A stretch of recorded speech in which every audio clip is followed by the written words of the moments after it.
5 glute exercise is much better than squats after 50. Most of the pain that men and women over 50 feel every day, like that lower back that locks up when getting out of bed, the hip that complains when climbing stairs, the knee that cracks when squatting, originates in the glutes. And the worst part, 90% of people in this age group have no idea about this. They think the butt is just for sitting. They treat the symptom, mask it with painkillers, avoid movement, and the problem only gets worse. In a world already dominated by sedentary lifestyle, finding someone over 50 who exercises consistently is already rare. Finding someone who trains glutes specifically, practically an exception. And when the person finally decides to act, they go straight to squats after all. It's the most popular exercise in the world for the lower body. Unfortunately for glutes, it's not the best solution. Therefore, today you will see 5 exercises more effective than squats to reactivate your glutes and spare your body from these damn pains. You can do them at home, so no excuses. Before we start, please leave in the comments your name and the city from where you're watching our content. We would love to know. Exercise number 1, reverse lunge. The reverse lunge is one of the smartest variations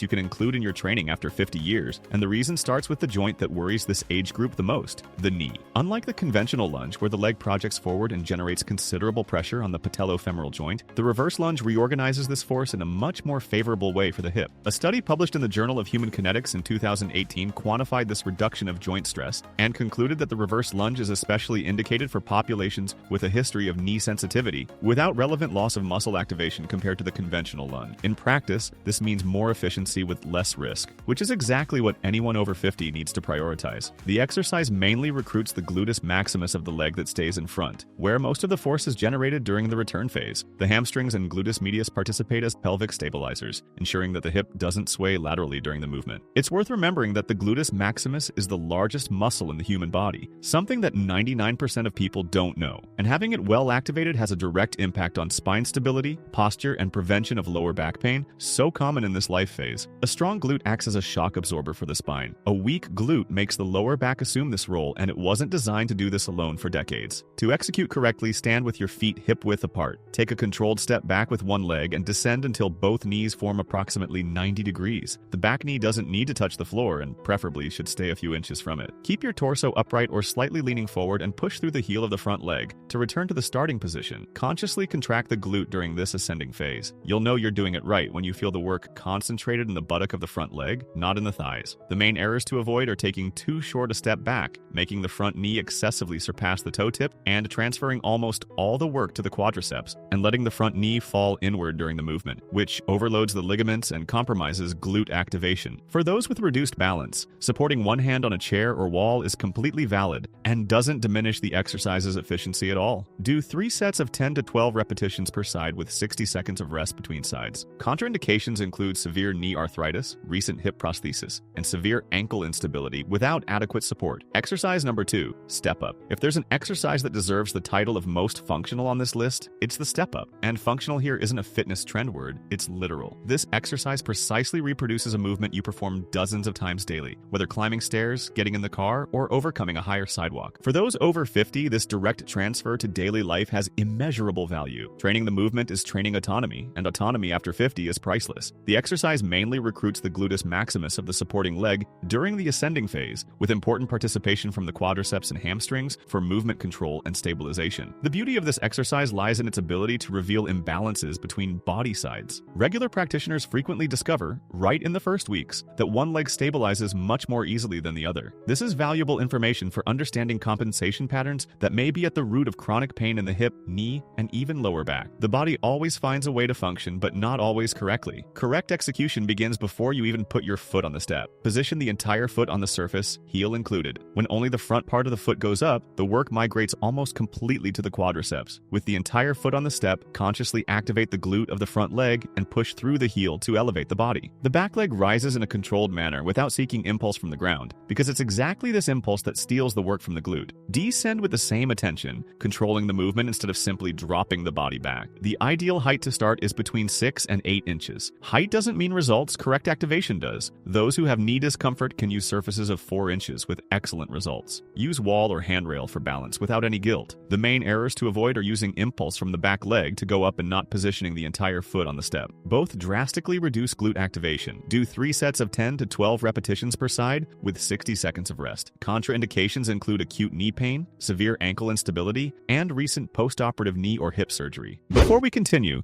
if you're over 50, take a look at this statistic. According to the WHO, between 28 and 35% of people over 65 suffer at least one fall each year. More than 70% of these falls happen inside the home. And today, falls are the leading cause of loss of independence among older adults worldwide. Many people blame it on bad luck, but in reality, it comes down to a lack of strength, balance, mobility, and physical preparedness. That's why our team created Biological Armor, a complete protocol for people in their 50s, 60s, or 70s who want to make sure they never go through that. Inside the protocol, you'll get a special home exercise program designed to build functional strength, real balance, and reverse years of poor posture and physical neglect without damaging your joints. You'll also learn the habits scientists have identified as common among the populations with the highest life expectancy in the world, habits that less than 1% of the Western population actually practices. Access it now by clicking the pinned link in the first comment of this video, or by pointing your phone's camera at the code appearing on the screen. Exercise number 3, glute bridge with elevated feet. This is the most advanced and effective version of the traditional bridge, and the difference between the two goes far beyond a simple position adjustment. By elevating your feet on a couch, bench, or box approximately 12 to 18 inches high, you increase the hip extension range and place the gluteus maximus in a greater degree of stretch before contraction. Muscle that starts from a pre-activated stretch contracts with more force, and this isn't intuition, it's basic muscle physiology. Electromyography research, like the work by Contreras and collaborators published in the Journal of Applied Biomechanics, demonstrated that bridge variations with elevation significantly increase gluteus maximus activation compared to the floor version, precisely because of this amplified range. For adults over 50 who already master the traditional bridge, this variation represents real and concrete advancement in muscle stimulus. The gluteus medius is also recruited secondarily to maintain pelvic stability during the movement. It's also worth highlighting that a well-trained glute contributes to the so-called EPOC effect, elevated oxygen consumption after exercise. Being the largest muscle in the body, when it's developed, metabolism remains accelerated for longer after training, which has direct impact on body composition and energy levels throughout the day. To execute, lie on your back and rest your feet on the elevated surface with feet hip-width apart. Before starting the upward movement, perform posterior pelvic tilt, lightly pressing the lower back region against the floor. This protects the spine and ensures the glute assumes the main role from the beginning. Push through the heels, contract the glutes with clear intention, and elevate the hips until forming a straight line from shoulders to knees. Hold 2 seconds at the highest point and descend in 3 controlled beats. You'll know you're doing it right when you feel the burn concentrated in the buttocks, not in the lower back. The main errors to avoid are hyperextending the lower back at the top of the movement, arching the back instead of maintaining neutral pelvis, and letting the knees open excessively to the sides during execution. If you feel discomfort in the lower back region, reduce the height of the support surface. Do 3 sets of 12 to 15 repetitions with 60 seconds of rest. Contraindications include lumbar disc herniation in acute phase, recent hip prosthesis, and severe uncontrolled hypertension. Before we continue, don't forget to subscribe to the channel and activate the notification bell. Having constant access to science-based information is what will make you progress healthily long-term in the exercise world. Exercise number 4, bear plank hip extension. The bear plank hip extension is the most underestimated exercise on this list and, at the same time, one of the most complete for those over 50. What makes it special is the combination of 2 fundamental stimuli in a single movement: gluteus maximus activation via hip extension and intense core recruitment to sustain the position throughout the entire execution. A study published in the Journal of Strength and Conditioning Research in 2016 demonstrated that hip extension exercises in quadruped position generate significant activation of both the gluteus maximus and lumbopelvic stabilizers, with practically zero load on the vertebral column. For adults with a history of lower back pain, this is a considerable advantage over many glute exercises that require vertical loading positions. What many people don't know is that glute weakness and core instability are, together, responsible for a huge portion of chronic lower back pain. When the glute weakens, the lower back assumes the stabilizer role, and that's where chronic pain begins. This exercise trains exactly the synergy between these two systems. To execute, position yourself on all fours with knees directly below hips and wrists directly below shoulders. Now comes the detail that defines the exercise. Elevate the knees just 1 to 2 inches from the floor. This is the bear position, and it intensely activates the core before any leg movement. From this base, extend one leg back in line with the hip, actively contracting the glute at the final point of the movement. Return without letting the knee touch the floor and repeat. The goal isn't height, it's contraction quality. The main errors to avoid are arching the lower back when elevating the leg, which signals that the core isn't sustaining the position correctly, and lifting the knees too high from the floor, which mischaracterizes the exercise and reduces the stability of the entire base. Those who have wrist discomfort can use dumbbells on the floor as support to keep the wrist in neutral position throughout the entire execution. Do 3 sets of 10 to 12 repetitions per side